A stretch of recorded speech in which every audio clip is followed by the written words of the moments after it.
Every Who down in Whoville liked Christmas a lot. But the Grinch, who lived just north of Whoville, did not. The Grinch hated Christmas, the whole Christmas season. Now, please don't ask why. No one quite knows the reason. It could be his head wasn't screwed on just right. It could be, perhaps, that his shoes were too tight. But I think that the most likely reason of all may have been that his heart was 2 sizes too small. But whatever the reason, his heart or his shoes, he stood there on Christmas Eve, hating the Whos, staring down from his cave with a sour, Grinchy frown at the warm, lighted windows below in their town. For he knew every Who down in Whoville beneath was busy now hanging a mistletoe wreath. And they're hanging their stockings, he snarled with a sneer. Tomorrow is Christmas, it's practically here. Then he growled with his Grinch fingers nervously drumming. I must find some way to stop Christmas from coming.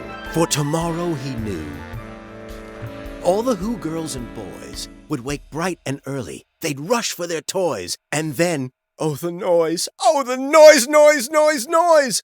That's one thing he hated, the noise, noise, noise, noise. Then the Whos, young and old, would sit down to a feast, and they'd feast, and they'd feast, and they'd feast, feast, feast, feast.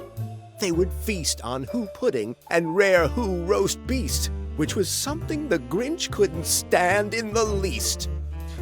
And then they'd do something he liked least of all. Every Who down in Whoville, the tall and the small, would stand close together with Christmas bells ringing. They'd stand hand in hand, and the Whos would start singing.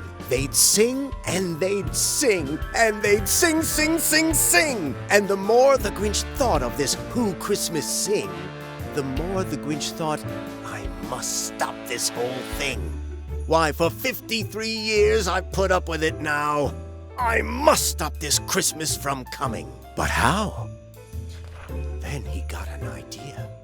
An awful idea. The Grinch got a wonderful, awful idea. I know just what to do. The Grinch laughed in his throat, and he made a quick Santa Claus hat and a coat. And he chuckled and clucked, what a great Grinchy trick! With this coat and this hat, I look just like St. Nick. All I need is a reindeer. The Grinch looked around. But since reindeer are scarce, there was none to be found. Did that stop the old Grinch? No, the Grinch simply said. If I can't find a reindeer, I'll make one instead. So he called his dog Max. Then he took some red thread, and he tied a big horn on the top of his head.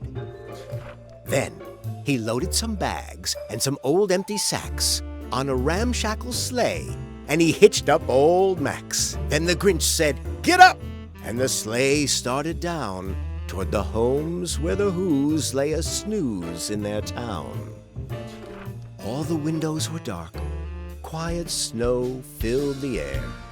All the Whos were all dreaming, sweet dreams without care. When he came to the first little house on the square. This is stop number 1, the old Grinchy Claus hissed. And he climbed to the roof, empty bags in his fist. Then he slid down the chimney, a rather tight pinch. But if Santa could do it, then so could the Grinch. He got stuck only once for a moment or two. Then he stuck his head out of the fireplace flue, where the little Who stockings all hung in a row. These stockings, he grinned, are the first things to go. Then he slithered and slunk, with a smile most unpleasant, around the whole room, and he took every present. Pop guns and bicycles, roller skates, drums, checkerboards, tricycles, popcorn, and plums. And he stuffed them in bags. Then the Grinch very nimbly stuffed all the bags one by one up the chimbley. Then he slunk to the icebox. He took the Who's feast. He took the Who pudding. He took the roast beast. He cleaned out that icebox as quick as a flash. Why, that Grinch even took their last can of Who hash. Then he stuffed all the food up the chimney with glee. And now, grinned the Grinch, I will stuff up the tree. And the Grinch grabbed the tree, and he started to shove, when he heard a small sound like the coo of a dove. He turned around fast, and he saw a small Who, little Cindy Lou Who was not more than 2. The Grinch had been caught by this tiny Who daughter, who'd got out of bed for a cup of cold water. She stared at the Grinch and said, "Santa Claus, why? Why are you taking our Christmas tree? Why?"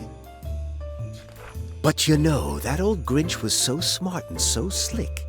He thought up a lie, and he thought it up quick. "Why, my sweet little tot," the fake Santa Claus lied, "there's a light on this tree that won't light on one side. So I'm taking it home to my workshop, my dear. I'll fix it up there, then I'll bring it back here." And his fib fooled the child. Then he patted her head, and he got her a drink, and he sent her to bed. And when Cindy Lou Who went to bed with her cup, he went to the chimney and stuffed the tree up. Then the last thing he took was the log for their fire. Then he went up the chimney himself, the old liar. On their walls he left nothing but hooks and some wire. And the one speck of food that he left in the house was a crumb that was even too small for a mouse. Then he did the same thing to the other Who's houses, leaving crumbs much too small for the other Who's mouses.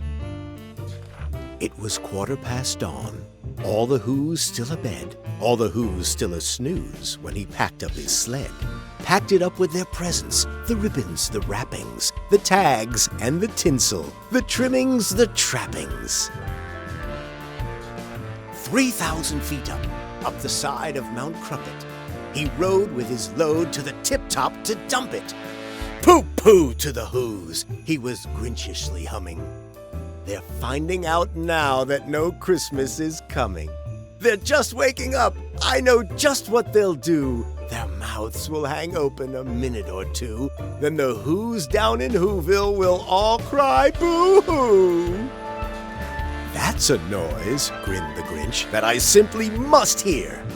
So he paused, and the Grinch put his hand to his ear. And he did hear a sound rising over the snow. It started in low, then it started to grow. But the sound wasn't sad. Why, this sound sounded merry. It couldn't be so, but it was merry, very. He stared down at Whoville. The Grinch popped his eyes, then he shook. What he saw was a shocking surprise. Every Who down in Whoville, the tall and the small, was singing without any presents at all. He hadn't stopped Christmas from coming. It came. Somehow or other, it came just the same. And the Grinch, with his Grinch feet ice cold in the snow, stood puzzling and puzzling. How could it be so? It came without ribbons. It came without tags. It came without packages, boxes, or bags. And he puzzled 3 hours till his puzzler was sore. Then the Grinch thought of something he hadn't before. Maybe Christmas, he thought, doesn't come from a store. Maybe Christmas, perhaps, means a little bit more. And what happened then? Well, in Whoville they say that the Grinch's small heart grew 3 sizes that day. And the minute his heart didn't feel quite so tight, he whizzed with his load through the bright morning light, and he brought back the toys and the food for the feast. And he himself, the Grinch, carved the roast beast.